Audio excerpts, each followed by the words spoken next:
On the northeast tip of North America, on an island called Newfoundland, there's an airport. It used to be one of the biggest airports in the world. And next to it is a town called Gander. There's a two-person police department, an elementary school, an SPCA, a local TV station, and a hockey rink. It's a small place on a giant rock in the ocean. Everybody knows everybody else. And everybody in this room has a story about how they started that day. Welcome to the rock if you come from away. You probably understand about half of what we say. They say no man's an island, but an island makes a man. Especially when one comes from one like Newfoundland. Welcome to the rock. Welcome to the land where the winters try to kill us, and we say, we will not be killed. Welcome to the land where the waters try to drown us, and we said, we will not be drowned. Welcome to the land where we lost our loved ones, and we said, we will still go on. welcome to the land where the wind tries to blow, and we said no. Anybody else a fan of Come From Away?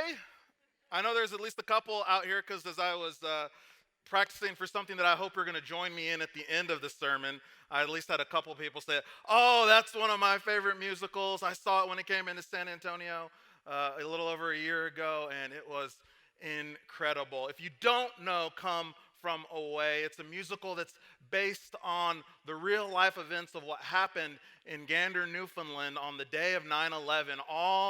Not all, but many of the planes that were traveling internationally across the Atlantic when the United States shut down its airspace were routed or directed to Gander, Newfoundland, and that's where this story takes place. And it's all about this land that's on this rock that has endured hardship, that knows what it's like to live a scrabble, rough and tumble kind of life, that they've overcome adversity after adversity. And the song that you just saw a few clips from is at the very beginning of the musical, and it's setting the stage because if you know the musical, you know that the whole world has just endured what will be one of the more challenging days and times, at least in our modern collective memory, and perhaps maybe we say, and then there's 2020, but 9/11 was that, and so you know there's this land that's endured challenge, that's had heartache. In fact, the airport at Gander, Newfoundland, at one point was one of the largest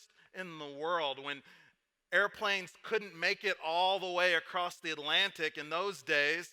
Some of us may remember those days. I confess I don't, but I hear about them, and you can tell me that they would have to refuel in Gander, Newfoundland, and so it was the place. If you were making an international trip, you probably had to stop off there so that your airplane could refuel to get you across the Atlantic or to get you further into the United States.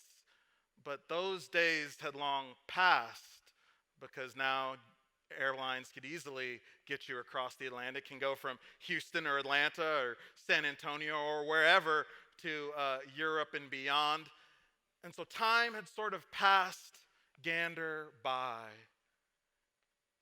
until that fateful day on 9/11, where all of a sudden people from all over the world, people from different nationalities, people who spoke different languages were at their door, and they didn't know they were coming, and they didn't know how long they were going to be there. And Gander had to make some choices really quickly because tens of thousands of people showed up to this town of just a few thousand people, and they needed everything. They needed a place to stay. They needed meals. They needed to get medication, and the governments weren't allowing anybody to get their luggage because they didn't know if there were other people who were involved with the terrorist actions.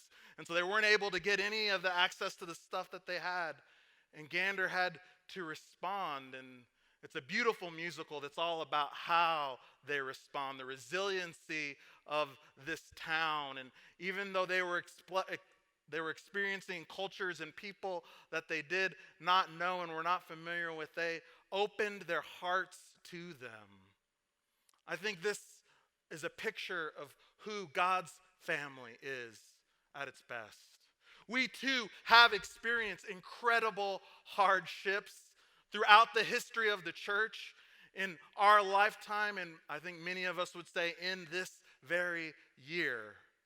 2020 has been quite a year. I loved Pastor Debbie's preaching earlier as she just said, for her, the challenge that 2020 has been, and even just in the last few days and week, we've experienced the gut punches, the blows, the being further away from people, disconnected more than we would like to be, or only connecting through screens. We've experienced the challenge and the rough and tumble. And my hope for us as we are pivoting out of 2020 and into 2021 is that we, as God's people, we as God's family, those of us who have said yes to Jesus, who have turned away from sin and selfishness and said, Jesus, I need you, your way, your truth, your life to be the primary directive, the primary transformative power in my life, that we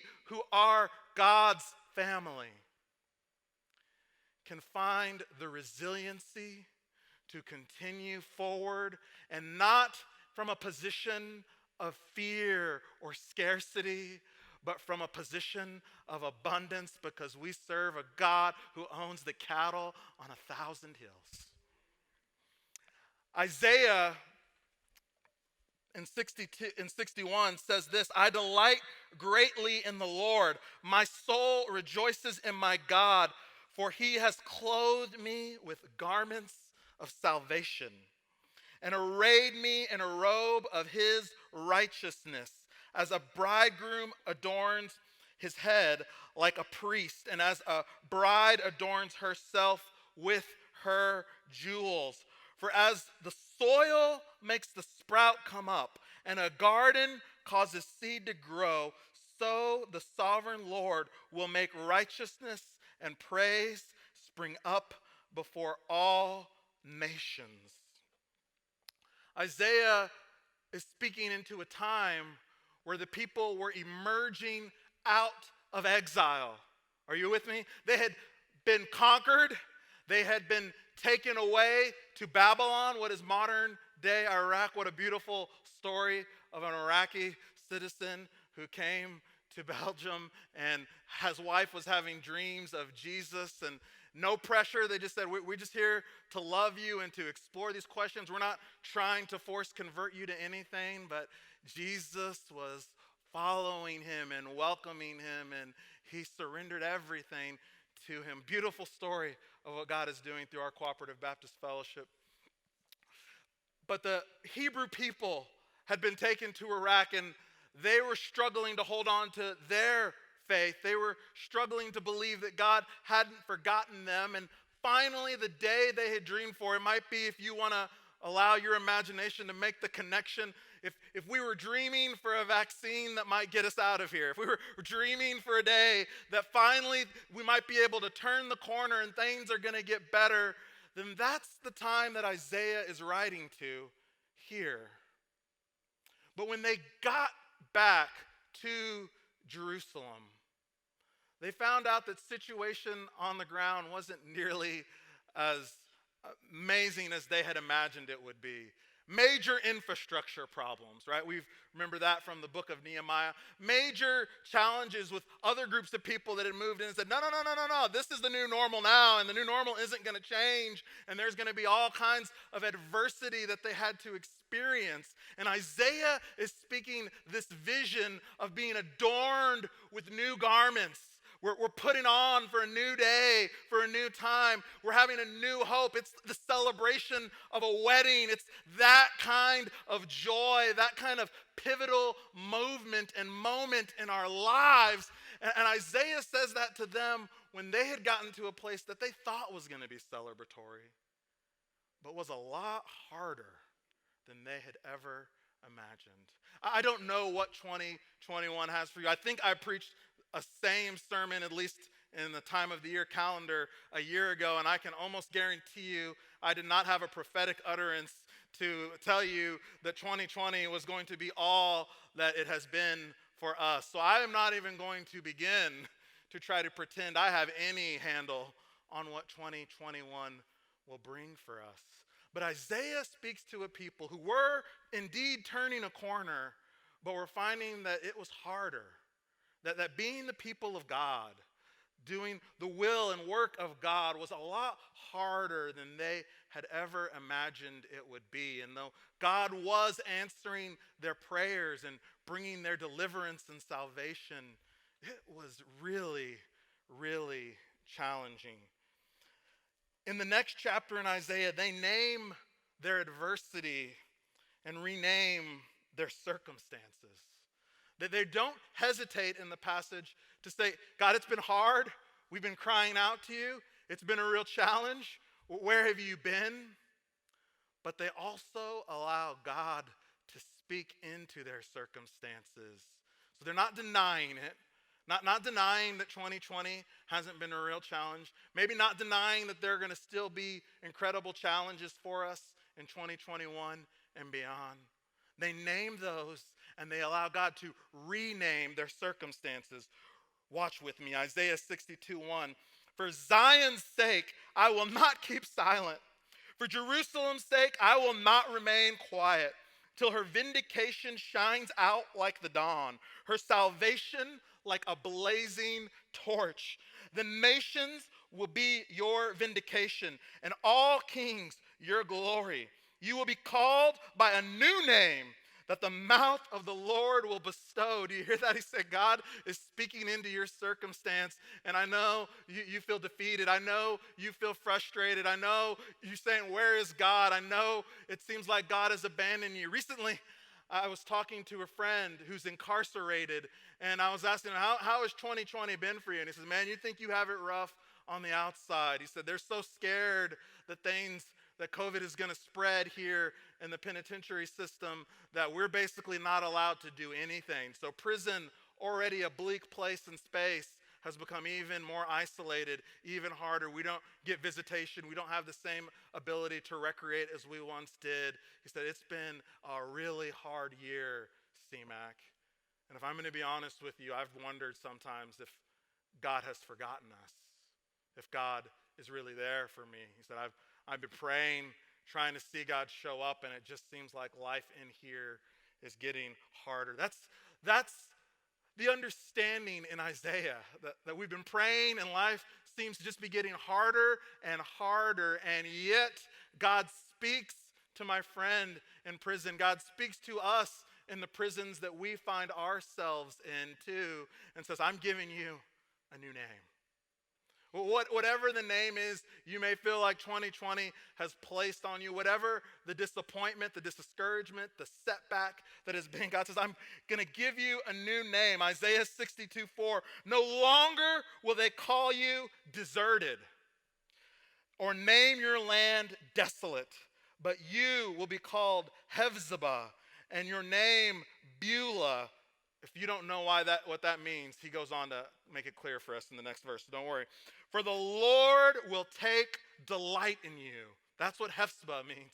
He's saying, I know you thought your name was deserted, but I'm telling you now, your name is God delights in you. The Lord of heaven and earth looks at your life and a smile comes to God's heart because of you. You are God's delight, God's pride and joy. He says, I know that you have felt desolate. I know for them that meant the sense of like you have no connection, no relationship, no family, no ability to provide for yourself. But I'm telling you, God has not left you. In fact, God is marrying you. That's how close it is. That's how much God cares for you in your circumstance and situation. Isaiah doesn't shy away from the challenges of our world, but he also uses his sanctified imagination to see how God is speaking into the challenges and creating doors of hope and opportunity. We, as people who follow the way of Jesus, are called to rename ourselves in Jesus Christ. Galatians 6:4-5 says, but when the time had come, fully come, God sent his son, born of a woman, born under the law, to redeem those under the law that we might receive adoption to sonship. Galatians was written before any of our Gospels, Matthew, Mark, Luke, or John. So many people have said this verse is the very first, earliest that we still have preserved for us Christmas story. Right? Before Luke got to do it so eloquently, before Matthew got to take his spin on it, before John got really esoteric and philosophical with the word and the logos and all of that was happening, Paul just summed it up like this: when the time that was set had fully come. He seems to have some sense that God was not taken by surprise, that God knew what God was up to. God knew our need. God knew that Jesus was ultimately the only answer for any true rescue for us, that we were left to ourselves in pettiness and bitterness and division, that sin had made our hearts sick and it divided us from one another and from God. Only Jesus could come and create a new family. A family that transcends language, that transcends borders, that transcends economic status, that transcends educational status, that transcends any of the kinds of things we might want to hold on to and divide and say, well, they don't matter. God doesn't love them. They're weird. They're strange. They don't belong here. Jesus says, no, I'm coming into the world so that they might be a part of my family, that their story can become part of my story, that they can find the redemption that they need, that they might receive adoption to sonship. This is a term that Paul uses here and in Romans, and I got to be honest with you for just a second. It's of its history and time. And by that what I mean, in Paul's day, to be a daughter was to be nothing. There were no economic, no political advantages to being a daughter. So Paul intentionally doesn't say we're adopted to be sons and daughters here. Because in Paul's day, the way his society was organized, if you were a daughter, that's tough luck. That's maybe a little bit better than being a slave, but just maybe a little bit better. You had very little rights as a daughter. But the son in Paul's day, in Paul's Greco-Roman culture, the son had all kinds of rights to inheritance and power. The son was being trained up to be like the father and to continue the father's legacy into the world, into another generation. And so Paul uses this term saying to the entire church, man, yes, and woman, yes, Jew, yes, and Gentile, yes, to all kinds of people. Paul says, God is adopting you through Jesus into sonship, which means that God wants you to continue on God's legacy in the world. That when people look at God's family, when they look at Trinity Baptist Church, they should see God's legacy of love and truth and compassion and justice winning the day. They should see a family that transcends all the pettiness. Has it been tough? Yes. Have some of you maybe unfollowed me on social media? I'd bet. Have I unfollowed some of you? Not telling. But here's the deal. We can unfollow each other on social media all we want, but if we are following Jesus, we will not stop or give up on one another. We will continue to pray and seek reconciliation. We will continue to say the world may give up, but that's not God's family. Because we are adopted, and that means we are to reflect the character of the one who adopts us. We can name this moment in Jesus Christ. That's what we're to do. We're to name this moment today in Jesus Christ. We see that in Luke chapter 2, verses 36 and 37. There was also a prophet, Anna, the daughter of Penuel of the tribe of Asher, and she was very old. She had lived with her husband 7 years, and after her marriage, and then was a widow until she was 84. Depending on how you read that, she may have been in her 80s or she may have been in her early 100s. But either way, she's lived a lot of life on her own. And here's how she's characterized. She never left the temple, but worshiped night and day, fasting and praying. Luke wants you to know this is a woman who is serious about her relationship with God. She is devout. She is pressing in. Life knocked her on her heels. She never expected that her husband was going to die as young as he did. She clearly didn't have any children, didn't think she would be without any way to provide on herself. But she did not give up or give out. She instead pressed in to her relationship with God. I want to challenge us as we head into 2021 to press in like Anna did. We can name our situation, but we can press into Jesus in the middle of our situation. The Bible app has an ability for you to do a Bible study plan, and I want to encourage every single one of us. Pastor Les has let us know in the trumpet that for much of the first few months of 2021, we're going to be frequently, not every Sunday, but frequently in the Gospel of Luke. I want to encourage you to find a plan. I have one of them by the Bible Project up here that will help you to go through Luke. And they have this opportunity where you can do plans with a friend. I blackmailed my friend. I said, I'm going to tell them that you refuse to do it with me in my sermon if you say no. So I didn't really give him much choice. But I think he was going to say yes anyways. But I want you to consider reaching out to a friend and say, hey, would you do this with me? Could we in 20 days or 30 days go through the Gospel of Luke and share some of our thoughts and what we get and what's meaningful to us and what's still really hard and challenging about it? Could we, church, when times get harder, press more fully into Scripture in 2021?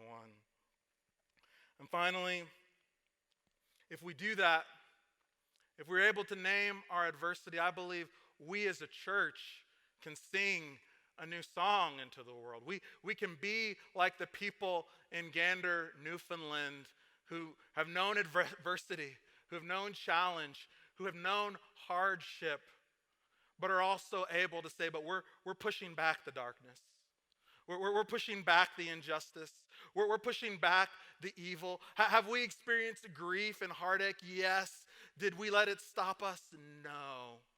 I want to challenge something that could be, or I want to try something that could be a total failure for me here at the end of my message, which is I want us to sort of sing, or at least maybe chant some of the lyrics that I've rewritten from the song that started out my sermon. So I'm gonna take you through them once, and then the second time we're gonna all do it together, hopefully, right? Okay. So we'll see how this goes. And you guys can see there's the all right there. That's you. You're the all. So you would all be doing that. And when you do the all the second time, not this first time, right, you're doing it with some defiance, with some huspa, with some, this kind of sense of like, I know it's been a hard year, but I am moving forward in Jesus' name, right? So we say, welcome to God's family where injustice tried to stop us. Then we said, we will not be stopped. And then welcome to God's family where difference tried to split us. Then we said, we will not be split. Welcome to God's family where we lost our loved ones. And we said, we will still go on. Welcome to God's family where evil tried to blow. And we said, no. You guys did that pretty good. I don't know if we need to even really do it again. Do you want to try it one more time? Okay, we're going to try it one more time. Okay, let's go. Oh, welcome to God's family where injustice tried to stop us. Then we said, we will not be stopped. Welcome to God's family where difference tried to split us. Then we said, we will not be split. Welcome to God's family where we lost our loved ones. And we said, we will still go on. Welcome to God's family where evil tried to blow. And we said, no. Amen. May we be God's family. May we be the people of God who are doing the work and will of God wherever God has us this year. What does it look like for you to turn your life over to Jesus? For some online or in person, maybe you're realizing that you've been playing games. Jesus was the last person you looked to in 2020 when things got hard. And maybe you're wondering, am I really following Jesus? Is he really the leader of my life? Is he really the rescuer? Any of us can make Jesus the leader and rescuer. That's why he came, that we could be adopted, that we could carry on God's legacy in the world, that we could experience forgiveness in his name. It's as simple as saying, Jesus, I need you. My life is broken. Sin has made me sick and self-centered, and I'm tired of doing life my way. I'm turning to you. You be the one who forgives me, who restores me, who breathes new life into me, who is the leader of my life from this day forward. Send your spirit in me to do what I cannot do on my own. I want to follow you with all that I have. Those words aren't magical, but if you prayed with me or you want to say a prayer like that, that's how we step into relationship with Jesus. Perhaps you're wanting a faith community. We would love to be your faith community. I'll be down here and happy to talk to anyone that wants to talk about joining Trinity and what that would look like. Perhaps you're just needing to pray and say, God, I want 2021 to feel more tethered to you. I want to feel like you're truly the one who is my hope in a way that I struggled to in 2020. You can pray where you are or come up around here and pray as an altar for God to do what only God can do in your life. Please stand and respond as God leads.